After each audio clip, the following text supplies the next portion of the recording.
bunch of reasons why it sucks being fat. I don't mean to be mean, but I've been fat. I'm still obese, technically. I'm 200 pounds now. I was 255 pounds before, and a lot of things suck about being fat. But some might argue that it's really society who makes it suck about being fat, because you're constantly judged and looked upon. That pretty privilege that everybody's talking about does apply to fat girls too. And fat girls unite, you know what I mean? When you're ready to lose the weight, if you're ready to lose the weight and that's what you want to do, then do that. That's what I did. I'm wearing a totally different colored dress up under here. It's not matching my vibe, but my nose. Shein, baby. There are things that suck about being fat, and I'm just gonna be real and name off a few because I've been there. I've been fat. And from now on, instead of saying fat, now that I've drawn you in with that title, we're just gonna say voluptuous. 20 things that can suck about being voluptuous, and then I'm gonna come through with that are great about being voluptuous, because there's plenty of things that are great about being voluptuous. Guys, I went to the farmer's market today and I got some bomb freaking grapes and a peach that I already devoured. But if you're in the desert, next time you take a grapefruit, granted, think about being in the desert and you're thirsty and you're hungry. All in one, a grape. When you're thirsty, eat a grape. When you're hungry, eat a grape. And there was no food, and you came across all these grapes on a vine. It's like nature's candy, grapes. All right, let's get into some of the reasons I feel like it sucks being fat sometimes. I have it all written down. Ooh. Number one, trying to cross your legs. Okay, so I remember when I was like in 6th grade, 7th grade, 8th grade, and you know you have those chairs that attach to the desk? Well, I was never able to really cross my legs comfortably under that desk. It'd be hitting the underside of the desk. I wasn't able to really enjoy my desk while crossing my legs. I'd have to go to the side or something, where there was no desk on top of my legs. But if there was a desk on top of my legs, and they only give you like a 4-inch clearance between where you're sitting and, you know, where the top of the desk, the bottom part of the desk is. So all the girls who got to cross their legs up under the desk, I used to always look at them like, wow, your legs are so skinny where you could cross them under the desk. You know, with the chair with the desk connected.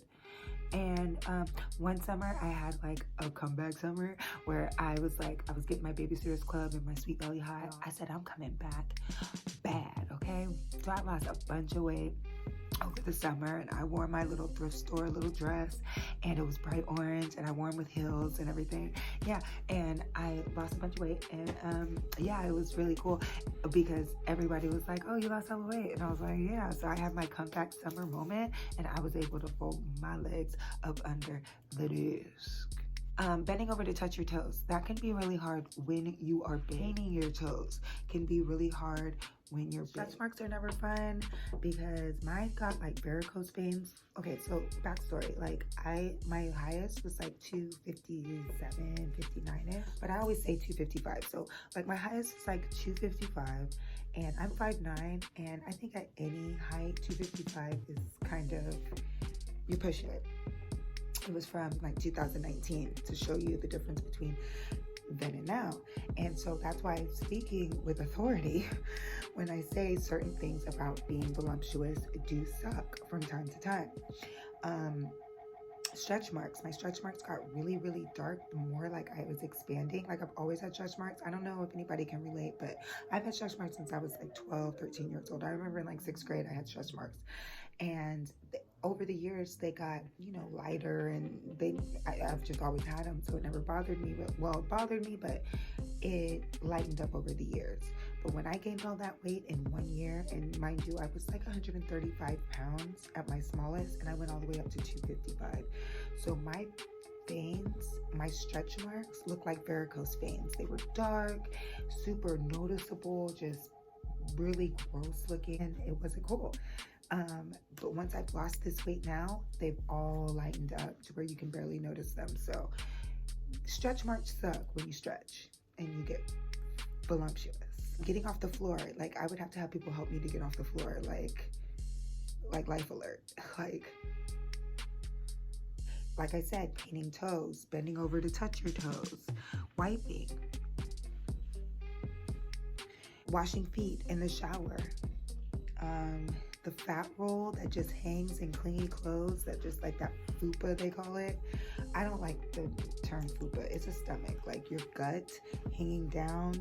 And mine still hangs down. I still got a little hang time, but it's nothing like before. It's just like annoying in your clingy clothes and you want to wear something cute, but your thighs may be good, your rest of your fit may be good, your hair may be laid, and then it's just that fupa or that gut that kind of ruins it for you because it just clings there and hangs there and just makes itself all obvious. My arms get like super huge when I'm big, like really, really huge. Arms are just annoying. Summer is annoying because that's when the tank tops and the shorts and the girls with the confidence to wear it all, no matter what size, that's freaking awesome.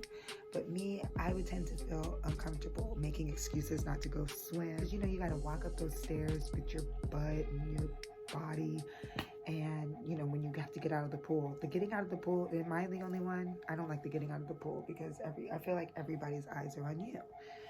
So yeah, when you're overweight or a little insecure about your body, it's not the best. Those stairs in the pool, man, I'm telling you, especially the vertical ones, the ones that don't even have like the slant that go up all nice, but the vertical ones with the ladder, girl.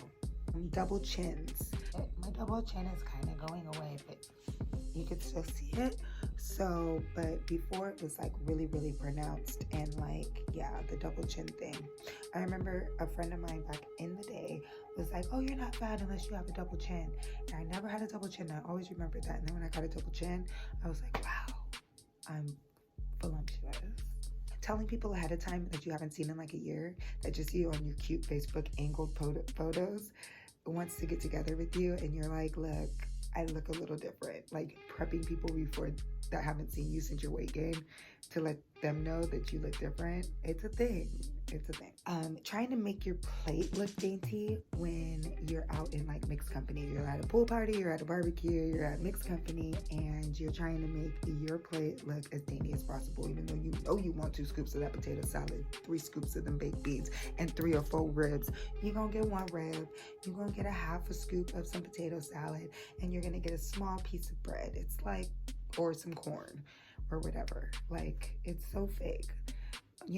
Well, was how I was, because I'm thinking everybody's gonna look at the big girl and see what she puts on her plate. Easier to just get a smaller portion to not feed into the fact that I'm the biggest girl in the room. Skinny privilege, it's definitely a thing. Now that I'm smaller, you do get treated better. I don't know. Maybe it's society. Like I said, some people say it doesn't suck being fat. It's society.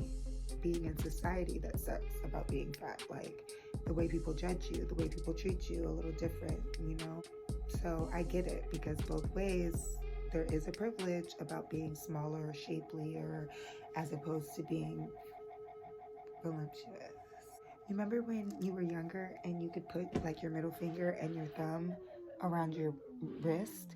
Well, when you get bigger and you can't do that, it just really, really sucks. It'd be the small things where you're like, when I was younger, I could put my finger around my wrist. Peep game. Shein? Yes, Shein. Because I think it used to be called like She Inside. So some people call it Shein, and then they look down at people who call it Shein like me. But I think it's Shein.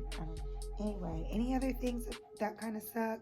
Shaving sometimes suck because you can't see things.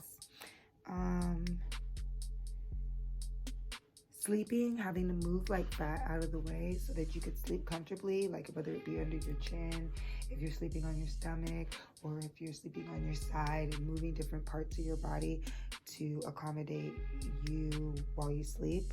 That's a real thing. Adjusting your fat, tying sandals, buckling sandals. That used to be the worst. That's when I knew I needed to make a change, because I could barely buckle my sandals. Back rolls are, I have been trying so hard to get rid of my back rolls. So it does add to the curvature and the beauty of a woman. I love still being soft. Like, I'm not toned by any means. I've just lost weight. So I still like being soft and all that. But man, like, I don't know what my point was, but I do like being soft. Rings not fitting, jewelry not fitting anymore, bending over. Relate to any of these things that kind of suck about being voluptuous. Leave your comments down below, and I will see you on the next video. Thanks, guys. Thanks for joining me. I'll talk to you later. Bye.